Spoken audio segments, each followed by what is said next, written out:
Lionel Messi is the single most mesmerizing player to grace a professional soccer pitch.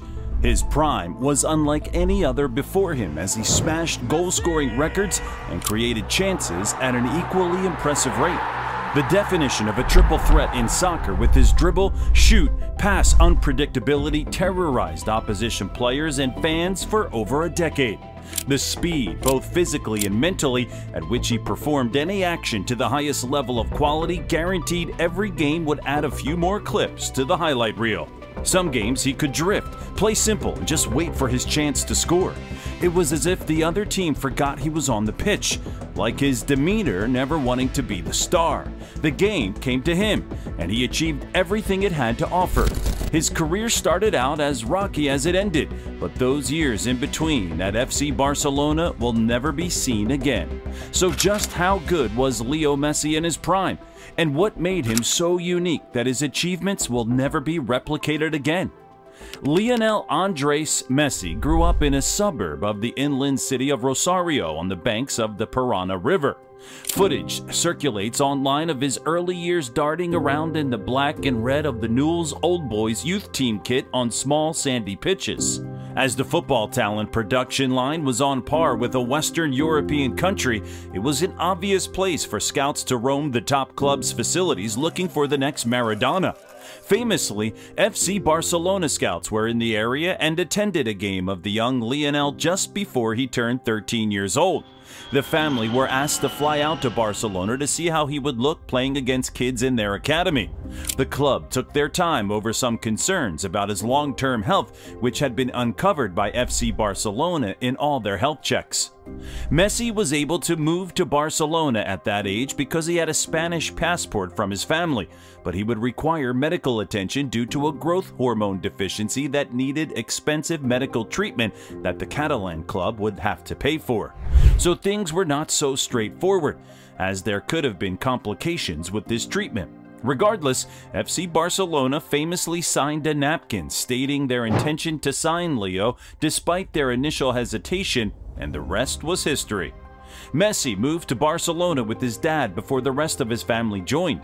During this time, his accent and club speaking mainly in Catalan meant culturally things were not straightforward for the teenager with growth issues.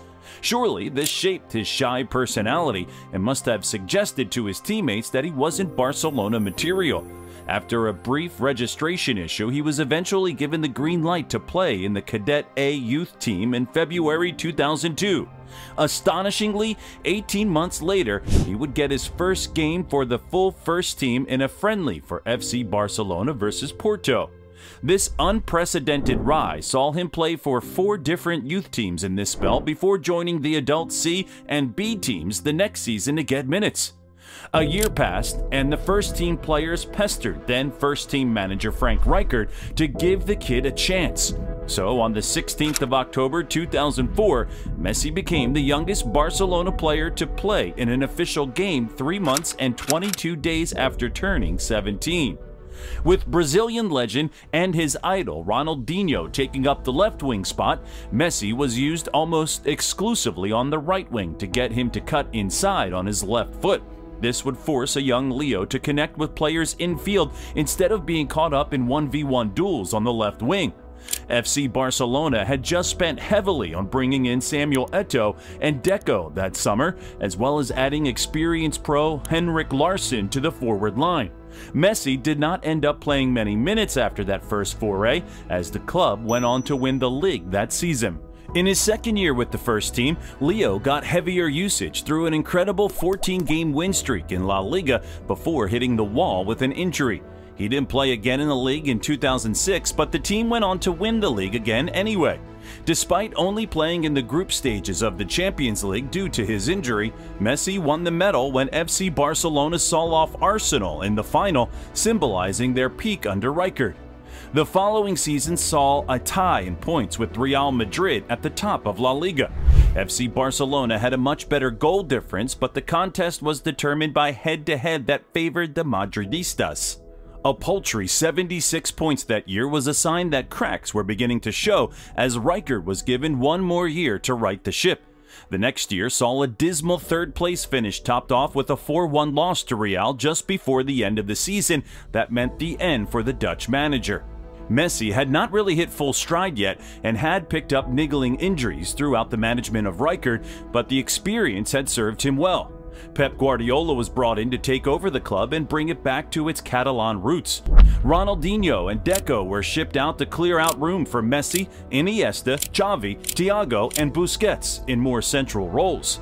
Dani Alves signed from Sevilla to give the right side more dynamism as the aging legs of Zambrata and Belletti had served a purpose. The impact of the manager who had come through the club's academy himself instilled a fiery eagerness to take the team back to the top. Built on a local core from back to front, the underlying methodology that was deeply coded into Barca's football came flooding out onto the pitch. The football Messi had been taught from day one since arriving from Rosario had a direction for its application.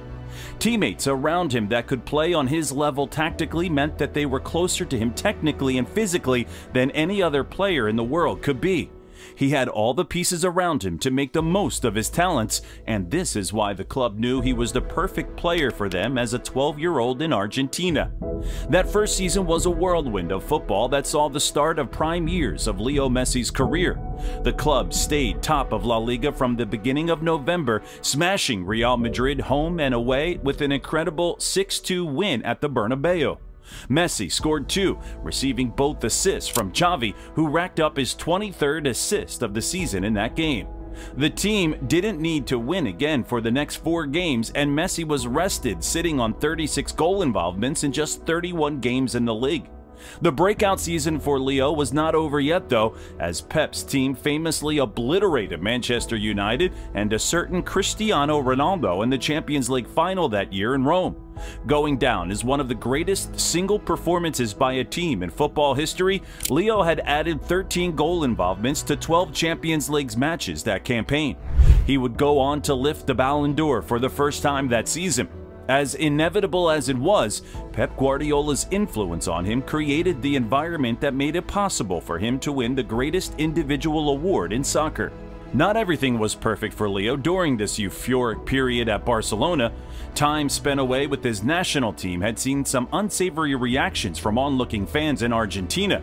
After another La Liga win in 2010, led by Messi's 59 goals and assists in 52 games, Leo went on to play for Argentina in the 2010 World Cup. Despite being involved in a lot of goal action and captaining his country for the first time in the game against Greece, they hit a wall against Germany in the first knockout round. The reaction in Argentina was harsh as they accused him of preferring to play for Barcelona rather than his country. The reality was that very few teams could match the quality of that club during those years. Argentinian fans did not want to hear any excuses though, as leaving the country at such a young age meant they questioned how Argentinian he really was. Regardless of the low point for the Messi family that summer, Leo came back stronger than ever as he obliterated everything in his path. Pairing back up with his Catalan teammates saw an absolutely ridiculous season for the majority of the Spanish winning World Cup team.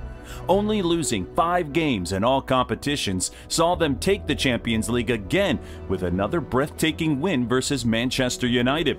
Leo himself smashed his previous goal involvement tally with 80 total goals and assists in 55 games. In what proved to be Pep Guardiola's last season in charge of Barcelona, Messi went on to beat his goal involvement totals once again. The 2011-2012 season was absolute madness. The 24-year-old destroyed everything in his path with 105 goal involvements in 60 games. Yes, 105 in one season. This saw Leo win mountains of awards, beating Gerd Muller's single calendar year record for goals. He also became Barcelona's all-time top scorer at just 24 years old, and to top it all off, became the only player to win the Ballon d'Or 4 times. Leo went on to mirror his previous returns season after season at FC Barcelona until 2021, but never replicated that season of over 100 returns in one year. His overall contribution to goals over his time for the Blaugrana came out to 672 goals and 303 assists in 778 total games. That's an average of 1.25 per game, or a goal or assist every 65 minutes. Regardless of when his peak may have been, those numbers are absolutely insane and may never be seen again. Looking deeper into why Leo's prime was so incredibly good is hard to attribute just to the man himself without mentioning the other legends he played with. But it does ask the question, could anyone else do what he did? No. Messi was perfectly placed in a team that allowed him to dig into all the football he could find within himself, and defenses were just not ready for it. From changing of rhythm to understanding of positioning meant he got the most out of possessions that found their way to him. His ability to ghost around the pitch and build up, and more importantly, as attacks were culminating around the goal mouth, he was almost impossible to pick up by defenders. Only needing a split second, maybe slightly longer on his right foot, meant stopping him once you found him was impossible. Fakes and stratospheric ball negotiation froze individuals and entire defensive schemes. It was common to see entire teams going the wrong way in concert as he moved the ball onto his left foot. It was like no defender actually knew he was left-footed, given how unprepared they seemed to be once he got on the ball. One of the most amazing sights in football during this era was the partnership struck up between Leo and Dani Alves on the right side of Barca's attack. The team's possession stats were so high that Dani didn't have to do much defending, so was often camped in the opposition half next to Messi. This also helped him press when, or more like if, they lost the ball. The two-man game between the South Americans was almost cheating with their ability to find each other with short passing 4, 5, 6 times in a row on a given attack. Flicks, spins, and rotations around and through defenders were like a kaleidoscope of football genius between two minds. They could cut through any defense together with complete unpredictability that was impossible to anticipate by a set of defenders. This connection between two world-class players was also evident in other areas of the pitch. Sergio Busquets is synonymous with press-resistant skill and evasion in his own half. This maximized the amount of progressive passes Leo could receive through the lines where he could turn and go at defenses. Needless to say, if Leo and Sergio came close together in the middle of the pitch, the interplay was slick and mind-bending that left midfielders dizzy. Needless to say, the connection with Xavi and Andres Iniesta was off the charts as well. They were so good that they were named 1, 2, and 3 with Messi in the Ballon d'Or voting in 2010, an achievement completely unheard of. The combination of play in the attacking midfield spaces would result in a supply line to strikers from the most dangerous areas of the pitch.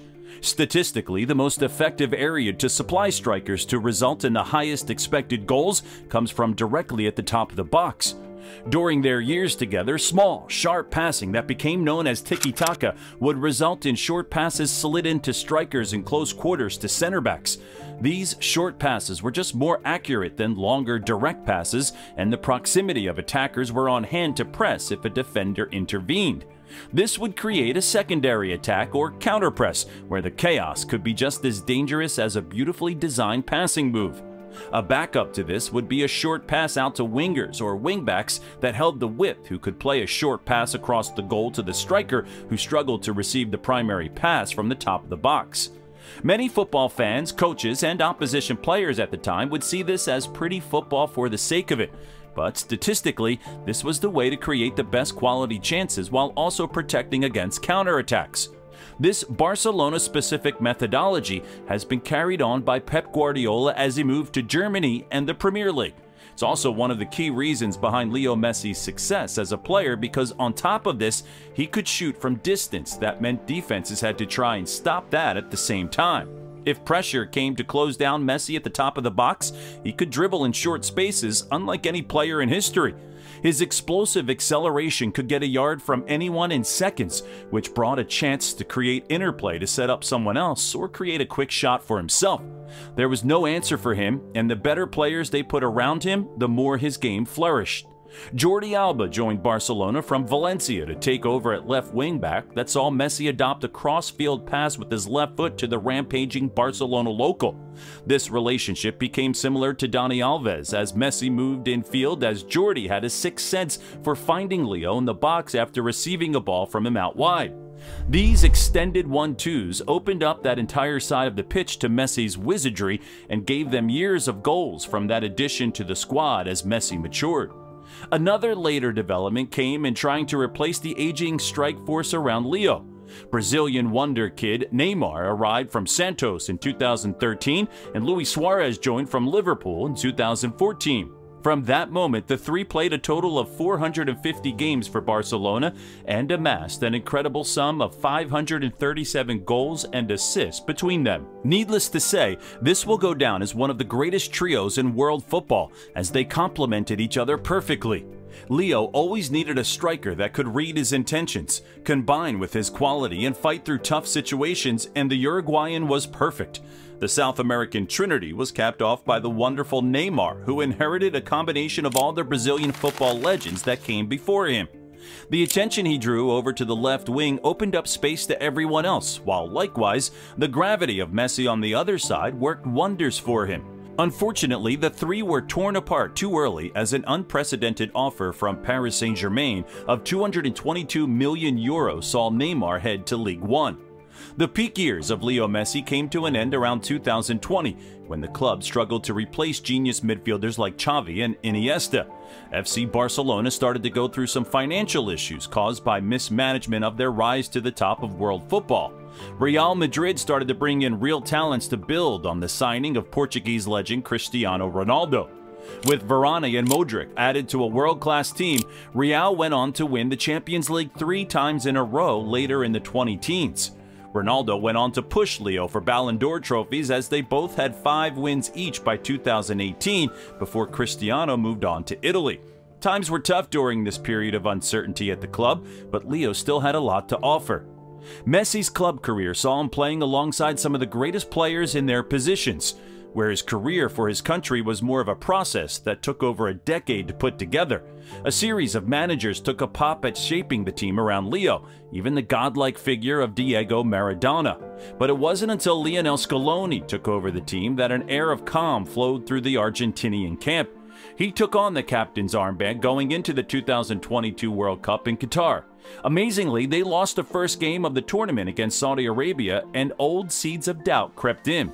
Easing through the next 2 games of the knockout rounds called on Messi to demonstrate all he had garnered over his career.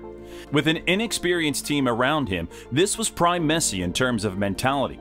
His poise and decisiveness saw him contribute in all games until the final kick against France in the final, dispatching hugely pressurized penalty after penalty in what could have been his last chance to win the trophy, boiled down his greatness into an epic moment in football history.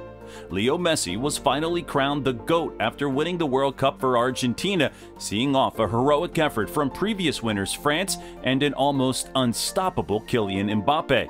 Leo Messi had finally won everything possible in the game. While some may say his prime ended way before 2022, the World Cup win officially signaled the end of his chase for GOAT status. Sitting alone on top of the football pyramid at this point meant he accumulated another 3 Ballon d'Or wins. This put Cristiano Ronaldo well in his wake as they both went on to pursue alternative routes to their football graceland. If you enjoy these in-depth breakdowns of global soccer topics, hit the like button at least. Jump in and subscribe too. It's free and it takes time to put these things together. Much love for checking out our channel though, and we hope you enjoyed this breakdown. Leo Messi in his prime was beyond numbers and statistics. Anyone who plays soccer knows how difficult it is dribbling in small spaces, playing through balls without overhitting the pass, taking free kicks as if they were penalties. Even though Messi played with some of the greatest players of his generation and had his most productive season under the best manager of this century, he was just impossible to defend. Winning the World Cup in 2022 to top off his marvelous career was perfectly fitting and well-deserved. He finally reached Maradona status in Argentina and united the world of football under the moniker of the greatest of all time.